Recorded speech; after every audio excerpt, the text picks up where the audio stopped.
Jai Guruji, Shukrana to Guru Sahib for granting me this seva. Apologies in advance for any errors and omissions. Chapter 40 The Glory of Shivratri. The sages said, O Suta, we are extremely delighted on hearing your words. Please narrate the excellent vrata in detail. O Suta, by whom was this excellent vrata performed formally? Was an excellent benefit derived by performing it without full knowledge? Suta said, May this be heard, O sages. I shall narrate the ancient story of the hunter which destroys all sins. Formerly there was a hunter in a forest, Gurudruha by name. He had a large family. He was strong, ruthless, and engaged in cruel activities.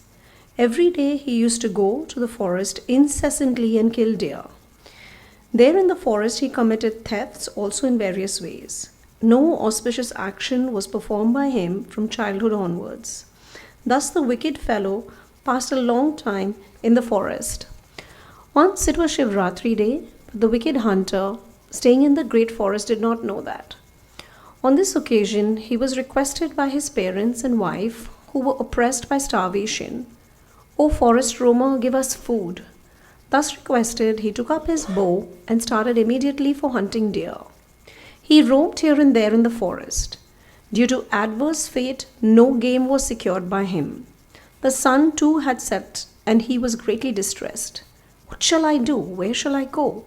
Nothing has been obtained by me. What will happen to my parents and my children at home? Then there is my wife too. What will happen to her? I must go home only with something in my hand. It is impossible to face them empty-handed. Thinking thus, the hunter went near a pond. He stood near the path leading to the water. Some animal is sure to come here. I shall kill it and go home with pleasure. My purpose will be served fully. Thinking thus, the hunter climbed up a bilva tree, taking some water with him. He sat on its branch. With hunger and thirst oppressing him, he waited and thought, when will some animal come here? When shall I kill it? During the first part of the night, a thirsty hind came there, springing and jumping timidly. On seeing it, he was much delighted. He fixed an arrow to his bow immediately in order to kill it. When he did that, some water that he had with him got spilled, and a few leaves of the bilva tree fell down. There was a phallic idol of Shiva beneath the tree. Hence this became his worship for the first part of the night. As a result of this, his sin was dissolved. On hearing the noise, the hind became frightened. It was much distressed on seeing the hunter. It spoke thus. The hind said, O hunter, what is it that you propose to do? Please speak truth before me. On hearing the words of the hind, the hunter said, My family is starving today. I shall satisfy their hunger by killing you. On hearing these terrible words and seeing that ruthless knave, the hind thought, What shall I do? Where shall I go? Well, I shall use a trick. Thinking thus, the hind spoke. The hind said, There is no doubt that I am blessed. You will be happy with my flesh. What greater merit can I have through this body, which is in every respect harmful? It is impossible to expatiate on the merit of a person who helps others, even if we take 100 years. But all my infant fawns are in the hermitage. I shall entrust them to the care of my sister or husband in return. O forest roamer, do not take my words to be lies. Undoubtedly, I will come again to you. The earth stays steady through the truth. The ocean is steady through truth. The water flows steadily through truth. Everything is founded on truth. Suta said, when the hunter did not accept its proposal, even after being implored thus, the bewildered, frightened hind spoke again. The hind said, O hunter, listen, I shall explain. I take this vow. After going home, if I do not return to you, let me be smeared with the sin that these people have, viz. A Brahmin who sells the Vedas, one who does not offer Sandhya prayers, women who transgress the commands of their husbands and do various rites, an ungrateful person, a person who is averse to Shiva, a person who ill-treats others, who violates virtue, a person committing breach of trust, and a person who deceives others. When the hind made these promises, the hunter believed it and said, Go home. The delighted hind drank water and went to its hermitage. By that time, the first part of the night came to a close, and the hunter did not have a wink of sleep. The sister of the hind, not being able to see it, and so distressed, came in their search of the hind. It too was thirsty. On seeing the hind, the bhilla drew the bow and was about to shoot the arrow. As before, water and bilva leaves fell on Shiva. Incidentally, it became the worship of the second part of the night. It was pleasing to the hunter. The hind said, "O forest roamer, what are you doing?" After seeing him, the hunter replied as before. On hearing it, the hind said, "O hunter, listen, I am blessed. My life is fruitful. A service can be rendered through this evanescent body, but my fawns, young ones, are in the house. I shall entrust them to the care of my husband and come again." The hunter said, "I do not agree to what you say. Undoubtedly, I am going to kill you." On hearing that, the hind said, on the oath of Shiva, the hind said, "O hunter, listen. I shall explain. If a person breaks his words, he forfeits his merits.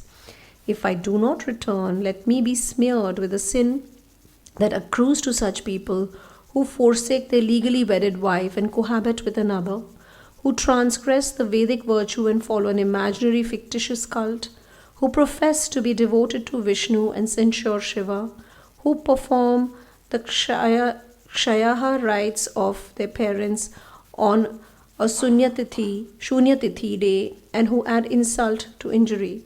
Suta said, implored by the hind, the hunter said to the hind, "Go." It drank water and delightedly went away to its hermitage. By that time, the second part of the night too came to a close without a wink of sleep to the hunter. When the third part arrived, the stag, who was bewildered by the delay caused by the hind, came there in search of it. The hunter saw it standing on the path leading to water. On seeing the stout stag, the hunter was delighted. He fixed the arrow to the bow and was about to kill it. Oh dear, while he attempted to do this, a few bilva leaves fell on Shiva as a result of his prarabdha. In view of this, the worship of the third part of that night became realized due to his good fortune. Shiva's merciful nature was evident in this. On hearing the noise, the stag asked, "What are you doing?"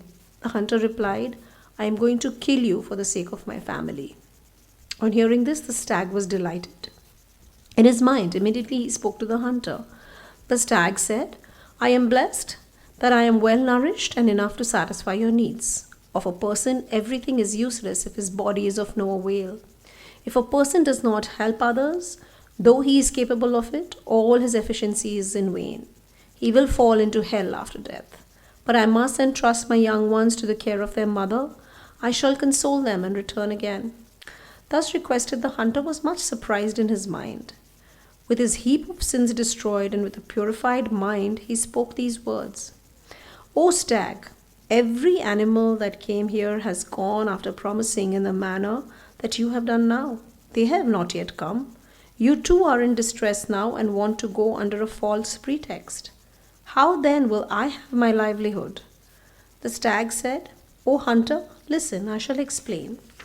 I do not utter lies. The entire universe, including the mobile and immobile beings, is steady thanks to truth. The merit of a liar melts away in a trice. Still, O hunter, listen to my truthful promise. If I do not come again, let me have the sin of these activities, viz., in having sexual intercourse at dusk, in taking food on Shivratri day, in perjury, in misappropriation of trust funds, in neglecting Sandhya prayers, in not uttering Shiva's name with the mouth, in not helping despite the ability, in breaking coconut on Parvan days, in taking forbidden food, in taking food before worshipping Shiva, or without applying bhasma." Suta said, on hearing these words, the hunter said, "Go and return quickly." Thus permitted by the hunter drank water and went away. All these animals who had promised in good faith met at the hermitage. Hearing the news of one another in its entirety, they decided they should go because they were bound by the promise. They consoled the fawns and became eager to go back. The senior hind spoke to its mate.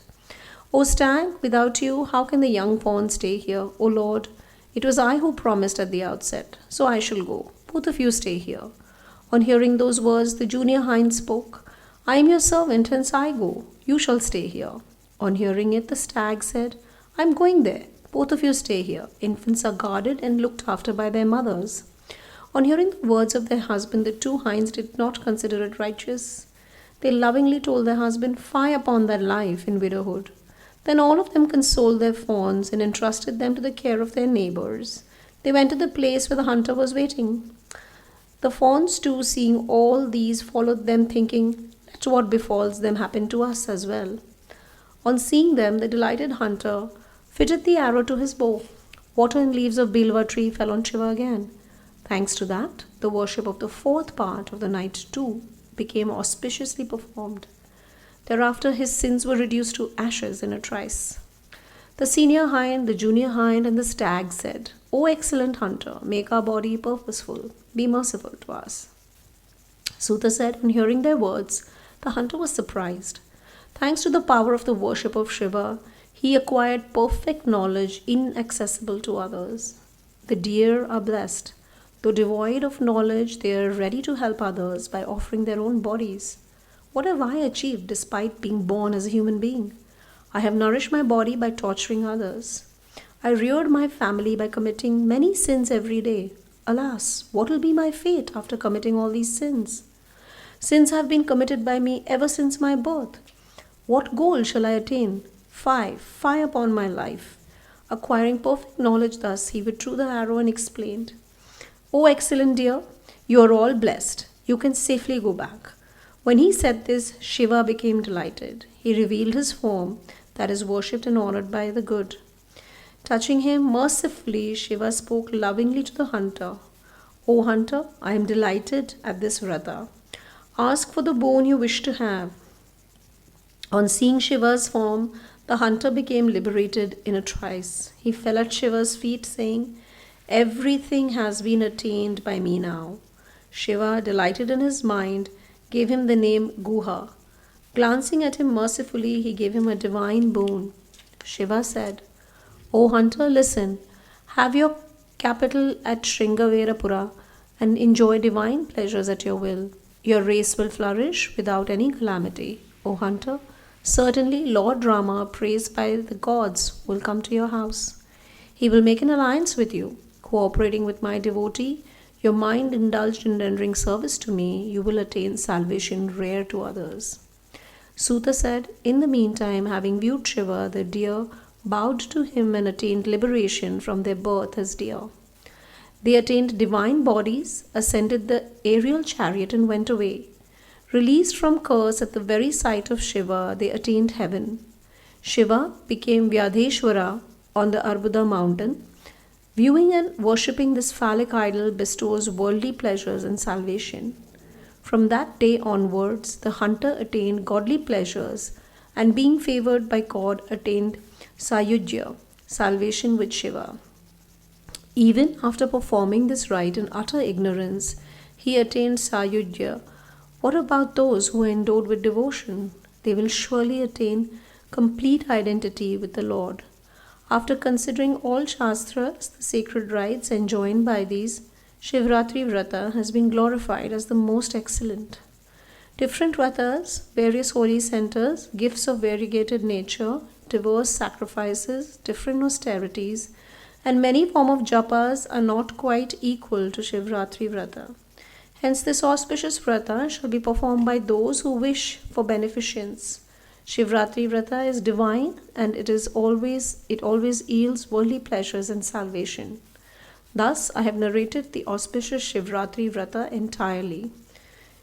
It is famous as the chief of sacred rites. What else do you wish to hear? That concludes today's reading. Jai Guruji. अब हम गुरु महाराज से आज्ञा लेंगे.